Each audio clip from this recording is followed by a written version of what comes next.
তোরা ঘুমে কি করো মুই ঠিক টাইম বাড়ি চলে যাবো হয়ে গেল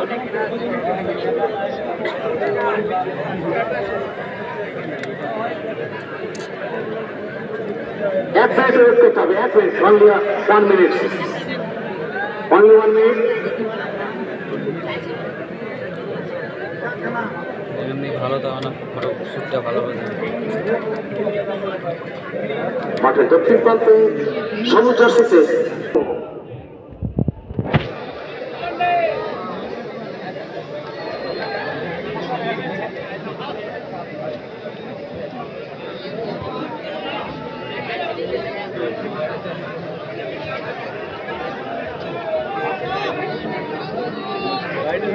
একটা বোঝাপড়ার ভুল ছিল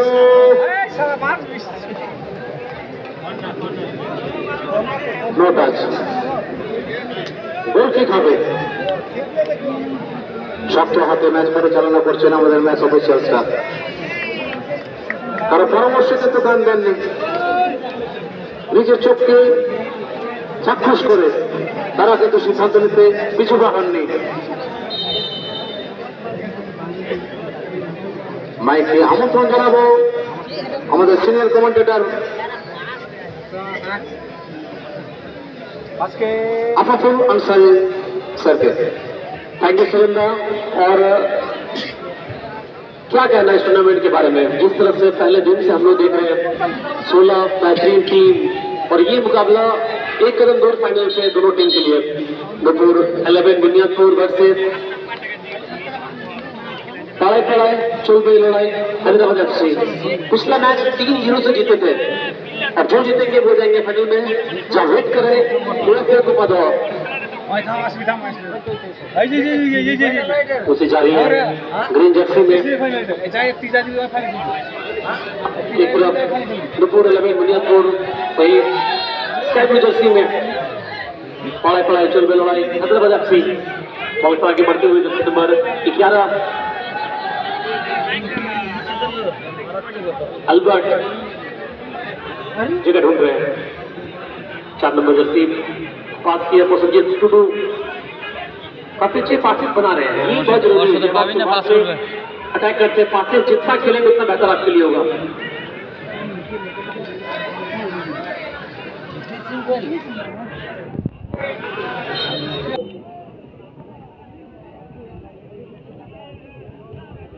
काफी बहुत शॉट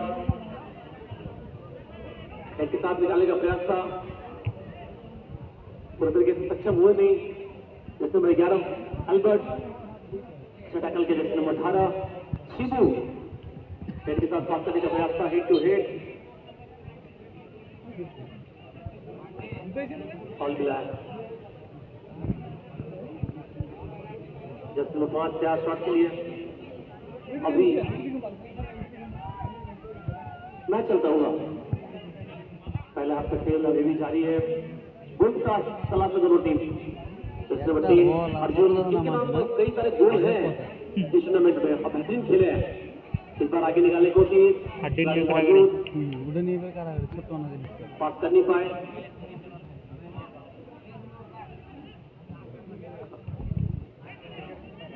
रनिंग बॉल है कोई मुश्किल है नहीं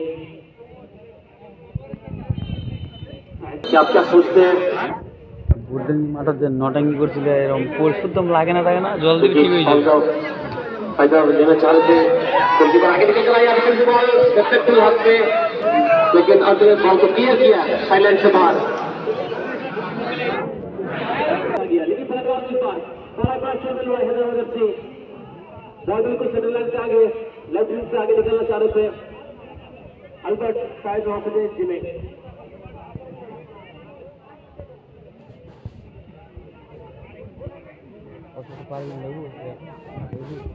पारवी ना और कैरेक्टर स्किन पे अलग है जी ये लेवल तक ही आपकी कोशिश ये मौका हो सकता है काफी नजदीक चांस दिया था लेकिन फिर से एक बार रोस्टेक किया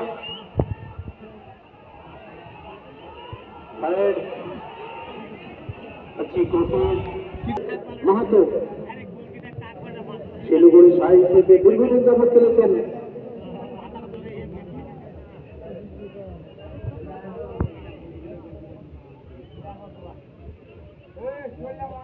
বিপদকে মুক্ত করলেন। ফুটবল টুর্নামেন্ট নয়, এটা ঠেঙা পড়ার একটা তেওহার উৎসব। উৎসবে আমরা সবাই সামিল হয়েছি, মাতোয়ারা হয়েছি।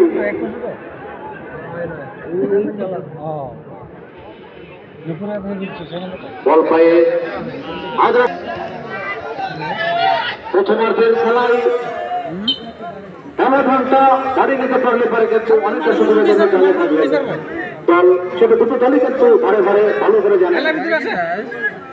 মেলায় ভিতরে আছে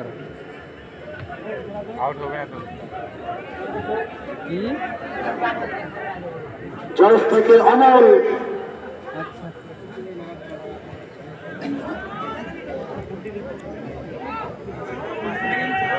অমলের স্কিল যেন অমলিন হয়নি, সেখান থেকে বল বাড়ানো হয়েছে রাইট উইংটাকে লক্ষ্য করে। মানে বেশি কম লাগে বলে উঁচু করে বল বাড়ানো হয়েছে, রিসিভ করেছেন কিন্তু নুপুর আকাশের খেলোয়াড়। যখন এটি হওয়া তখন এটি সেমিফাইনাল ম্যাচ ঠিক মারা দিত বলে টুর্নামেন্টের একটা গুরুত্বপূর্ণ ম্যাচ, এটা থেকে যাতে জয় ছিনিয়ে আনতে হবে।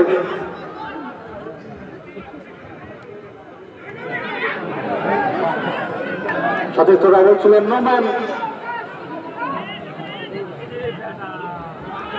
রাজনীতিকে ব্যবহার করার চেষ্টা, সেখান থেকে আমরা সকলকে আবার একবার আন্তরিকভাবে শুভেচ্ছা এবং অভিনন্দন জ্ঞাপন করছি। লাগবে গেলে এই মুহূর্তে চলছে দ্বিতীয় মেগা সেমিফাইনাল। সেমিফাইনাল সবসময় কিন্তু গুরুত্বপূর্ণ, যেটা আমরা বারে বলে থাকি, সে ন্যাশনাল হোক, ইন্টারন্যাশনাল হোক, ডোমেস্টিক হোক, সেমিফাইনাল সবসময় গুরুত্বপূর্ণ। বন্ধু বলতে বাদিক থেকে গতি পেয়েছেন টুর্নামেন্টের সাথে এখানে নারায়ণ সরেন।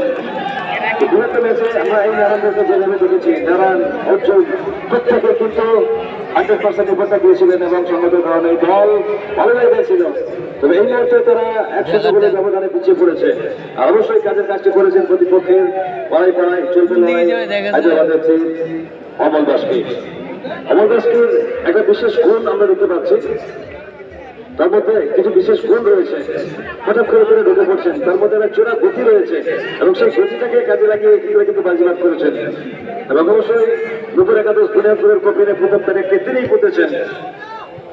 ওখানে গোলরক্ষক অপূর্ব ঠিক সময় বেরিয়েছেন, অর্থাৎ একজন গোলকিপারের আউটিংসেন ভালো থাকলে গোলকিপিং এর ক্ষেত্রে সুবিধা হয়, এক্ষেত্রে সেটি আমরা দেখতে পাচ্ছি। দৌড়ে খেলছে, দৌড়ে ডান পায়ে উতরুং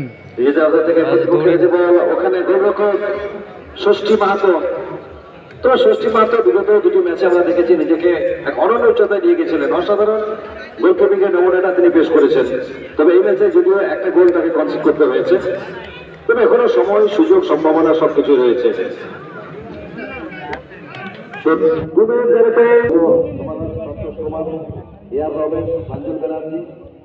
আদিত্য গোটাই, রঞ্জিত গুহ, প্রশান্ত এবারে শ্রীকৃষ্ণের অনুষ্ঠানে বেঙ্গলের রামচন্দ্র, রাহুল কুমার এবং মহিলারা বিরুদ্ধে কথা বললে অবশ্যই রঞ্জিতা দেবী রূপাচারের কথা বলতে হয়। এখানে বাপায় হিসেবে রেখেছেন বাড়ির সঙ্গে ক্লিয়ারেন্স ষষ্ঠী মাহাতো, আর সেখান থেকে আমরা ক্লিয়ারেন্স।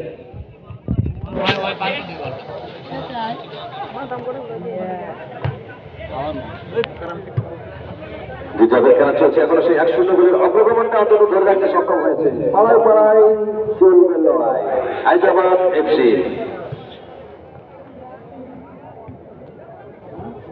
রাজা সাহেব আমাদের সঙ্গে রয়েছেন, কশিস টুডু রয়েছেন, আলী বিশ্বাস রয়েছেন, প্রত্যেকে আমরা ধন্যবাদ জানাচ্ছি। আপনারা খেলা দেখছেন, সত্যি আপনাদেরকে আমরা শুভেচ্ছা না জানিয়ে কোনো উপায় নেই।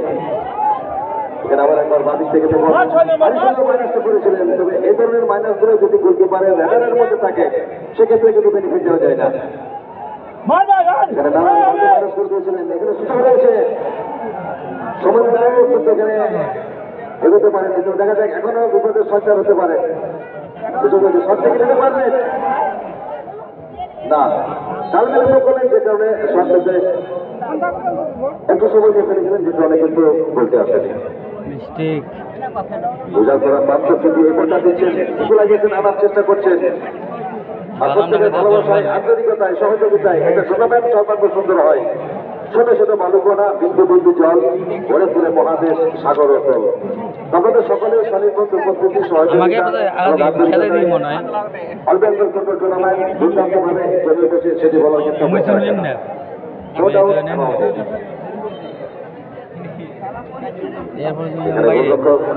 লড়াই পড়াই চলবে লড়াই অপূর্ব সবাই